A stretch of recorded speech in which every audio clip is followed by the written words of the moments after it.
الحمد لله رب العالمين والصلاة والسلام على رسول الله الصادق الوعد الأمين الذي أرسل إلى عامة الجن وكافة الورى. أشهد أن لا إله إلا الله وحده بالوحدانية لا شريك له إلها واحدا فردا صمدا، وأشهد أن محمدا عبد الله ورسوله ونبيه وخليله. أما بعد, amados irmãos, queridas irmãs, muitos de nós nos casamos. A nossa conversa de hoje era para tentar trazer o que o Islã nos chama para prestarmos atenção nas nossas relações conjugais, nos nossos casamentos. A maior parte de nós somos casados, alhamdulillah, e muitos jovens vão a caminho do casório, inshallah. Que Allah subhanahu wa ta'ala traga esses jovens que estão a caminho do casamento serem aqueles que casar-se-ão com mulheres piedosas, pois consta em um hadith que o Nabi alayhi salatu wassalam disse: man u'tiya lisanan dhakiran وقلبا على البلاء وقلبا شاكرا وبدنا على البلاء صابرا وزوجة تعينه على أمر دينه ودنياه فقد أعطي خيري الدنيا والآخرة. Aquela pessoa que for concedido por Allah vários esses fenômenos, mas um dos fenômenos primordiais ou fenomenal é ser concedido uma mulher piedosa que ajuda-lhe na prática de ações, práticas religiosas, práticas também da vida mundana. Amados irmãos, queridas irmãs, o importante a sabermos é que não é o casamento em si, mas sim, antes de nos casar, e os que já estão casados devem rever a sua situação em buscar aonde eles se enquadram na sentença ou na classificação do casamento no Islã. Porque o casamento, apesar que todos nós crescemos ouvindo sunnat nikah, o casamento às vezes torna-se proibido, haram para alguém. O casamento às vezes torna-se obrigatório para alguém. O casamento por vezes torna-se desaconselhável, detestável pelo legislador para esta pessoa. O casamento também, em outra instância, torna-se sunna, como nós habituamos o termo sunna. Mas não é todo sunnat nikah que é classificado como sunna. Quando é que o casamento torna-se obrigatório, amados irmãos? Quando eu falo do casamento torna-se obrigatório, estamos a dizer a obrigatoriedade na legislação islâmica é aquela ação da qual, se alguém de nós praticar em prol a Allah, será recompensado por tal. E em contrapartida, se ele desleixar, não praticar, abandonar, sabendo da sua obrigatoriedade, este indivíduo negligenciou, será merecedor de castigo se Allah não lhe perdoar. Amados irmãos, o exemplo disso, quando a gente diz Salat al-Jum'ah é fard, por exemplo, Salat al-Jum'ah é obrigatório. Aquele que chegar a informação que é a hora de Jum'ah, tem conhecimento de tal, sabe onde se faz Jum'ah e negligenciou, não foi, este indivíduo, se Allah não lhe perdoar, será merecedor de castigo, será julgado por isso. Mas se ele praticar com intenção em prol a Allah, será recompensado. O casamento, em algumas instâncias, assim também é classificado, amados irmãos. Quando é que o casamento torna-se obrigatório? O casamento torna-se obrigatório para aquele indivíduo que reunir três condições. Indivíduo no sentido lato, homem assim como mulher. Quanto ao homem, que o Corão e a Sunna já aprovam que ele é o chefe de casa, ele é quem deve sustentar. O homem que tiver possibilidades financeiras. Agora, para ambos, tem possibilidades físicas e possibilidades também psicológicas. Vocês sabem muito bem que Rufa al-Qalam an thalathin, hadith diz que 3 pessoas não são classificadas em detrimento das suas práticas religiosas. Se o indivíduo não raciocina bem, não está bem mentalmente, não é? Este indivíduo, não, a obrigatoriedade não vai para ele. Portanto, o homem assim como a mulher, se eles reunirem essas duas condições, no homem acrescenta o terceiro. As possibilidades físicas, especialmente para o homem, as possibilidades financeiras, queria dizer, físicas e psicológicas para ambos. Primeira condição. Segunda condição, qual é? Ele deseja casar. Ele não é obrigado a casar. Amados irmãos, o que vemos nas sociedades, não confundamos.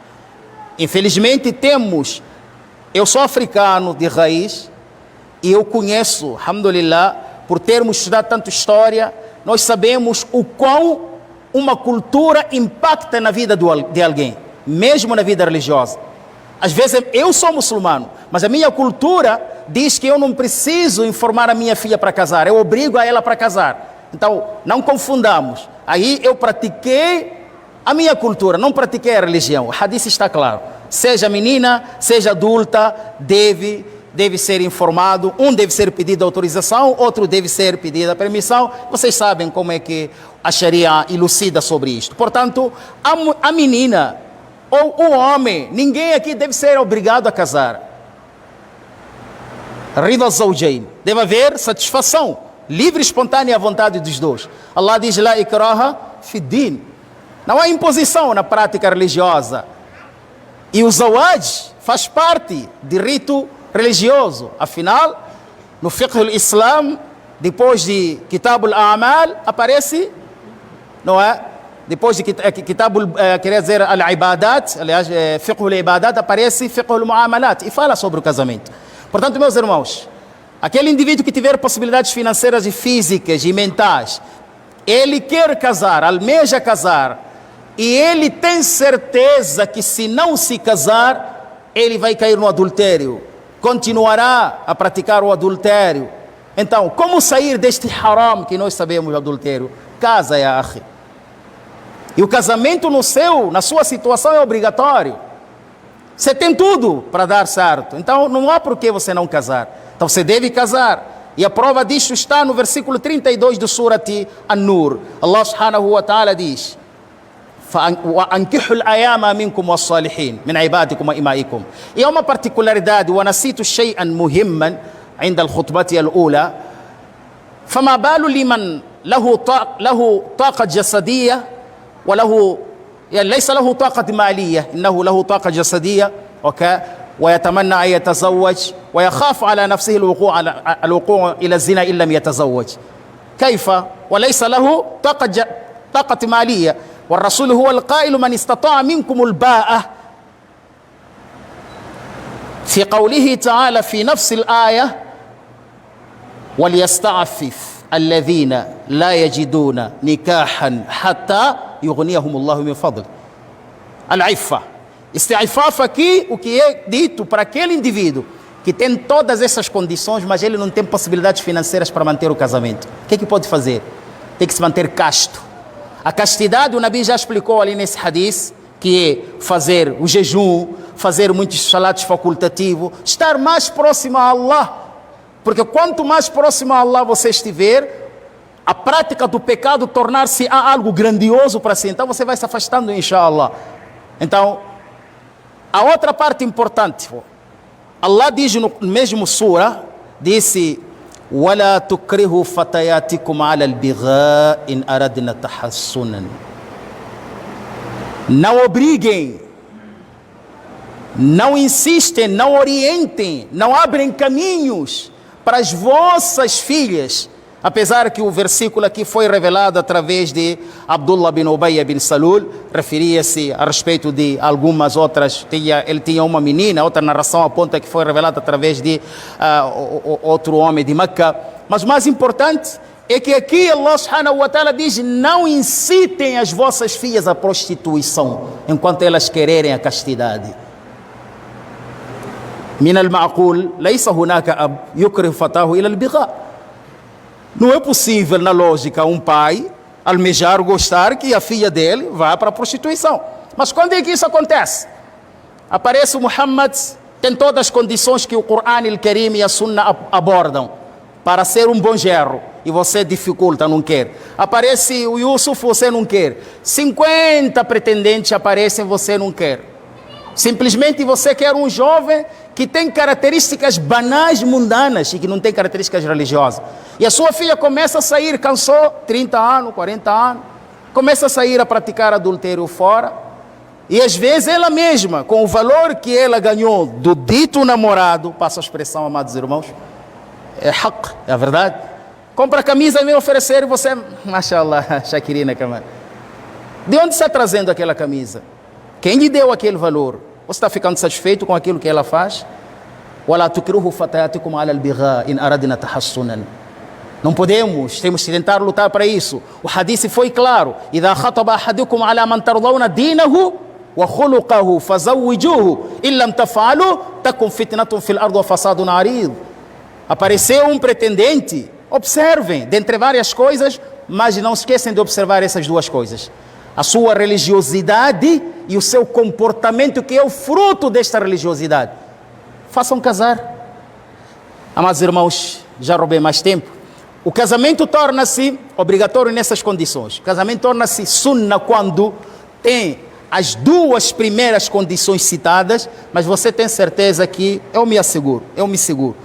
Mesmo não me casando, não vou cair no adultério. Então vou esperando. Daqui a um mês, daqui a 2 meses, daqui a 3 anos, ok? Vou me preparando. Mas você tem certeza que não vai cair no adultério. Então o casamento para si é sunna, inshallah ta'ala. O casamento torna-se detestável para si quando desaconselhável, quando você receia que possa vir oprimir a sua esposa, violar os direitos ou vice-versa. Um exemplo claro: você é um indivíduo, digamos assim, é um indivíduo shahih, é um indivíduo agarrado, um indivíduo apegue demasiadamente aos bens mundanos, ok? Então você não quer dar, e você sabe que a mulher tem o direito de ser sustentado tudo. Então essa sua atitude pode te levar o casamento a ser detestável para ti. Cura-se desta atitude primeiro, para você entrar no casamento.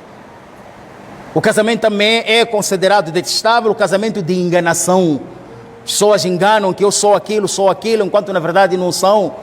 A mulher também, por exemplo, imagina que uma filha de alguém tenha uma doença que não lhe permite o contacto. É uma doença que, se contactar, mesmo com toda a preservação possível, este homem vai perigar a sua saúde, ou vice-versa. Esse casamento tem que ser observado. Cura-se primeiro. Porque a coisa mais sagrada que nós sabemos na vida aqui do dunya, para além de Allah, para além do Coran, para além de o Nabi, os Anbias, é a vida humana, amados irmãos. Então você não pode prejudicar a vida humana. Akhiran, para terminar, amados irmãos, minhas queridas irmãs, o casamento torna-se haram em qual circunstância? Se tiver certeza absoluta que se eu casar, vou oprimi-la, ou a mulher tem certeza que se ela se casar, vai oprimir este homem. Allah subhanahu wa ta'ala diz no hadith al-Qudsi: Ya ibadi, ó meus servos, inni haramtu dhulma ala nafsi. Allah laysa bidhallami lil abid. Allah não é injusto. Para Allah, que é dono de tudo, tornou injustiça algo inapropriado para ele. Então, وَجَعَلْتُهُ مُحَرَّمًا بَيْنَكُمْ. E Allah tornou haram, ilícito entre nós. فَلَا تَظَالَمُوا. Não se injustiçai. Então, tudo que te leva para a injustiça, reveja a sua situação antes de praticar. إن الله ملائكته يصلون على النبي يا أيها الذين آمنوا صلوا عليه وسلموا تسليما. اللهم صل على هذا النبي الكريم بعدد من صلى وصام. اللهم بارك على هذا النبي الكريم بعدد من قعد وقام. وارض اللهم عن الخلفاء الراشدين المهديين أبي بكر وعمر وعثمان وعلي وسائر أصحاب رسول الله رضوان الله عليهم أجمعين. نسألك يا الله في ساعتك هذه لعلها ساعة إجابة، اللهم لا تدع لنا في مقامنا هذا ذنبا إلا غفرته، ولا هما إلا فرجته، ولا كربا إلا نفشته، ولا دينا إلا قضيته، ولا مريضا إلا شفيته، ولا ميتا إلا رحمته، ولا حاجة من حوائج الدنيا إلا أصلحتها، ولا عزبا إلا زوجته بامرأة صالحة، وبالعكس ولا عزبا إلا زوجته بامرأة صالحة يا رب العالمين. اللهم حل بيننا وبين من يحول بيننا وبينك، اللهم حل بيننا وبين من يحول بيننا وبينك. اللهم اغسلنا من خطايانا بالماء والثلج والبرد، اللهم نقنا من خطايانا كما ينقى الثوب الأبيض من الدنس. اللهم اجعلنا ممن يستمعون القول فاتبعون أحسنه، اللهم اجعلنا ممن يستمعون القول فاتبعون أحسنه. اللهم اهدنا، اللهم اهدنا، اللهم اهدنا، اللهم اهد بنا، اللهم اهد بنا واجعلنا سببا لمن اهتدى. إلهي تقبل منا إنك أنت السميع العليم، وتب علينا إنك أنت التواب الرحيم. إن الله يأمركم بالثلاثة وينهاكم عن الثلاثة، يأمركم بالعدل والإحسان وإيتاء ذي القربى وينهاكم عن الفحشاء والمنكر والبغي، يعظكم لعلكم تذكرون. قوموا إلى صلاتكم يرحمكم الله وأقيموا الصلاة.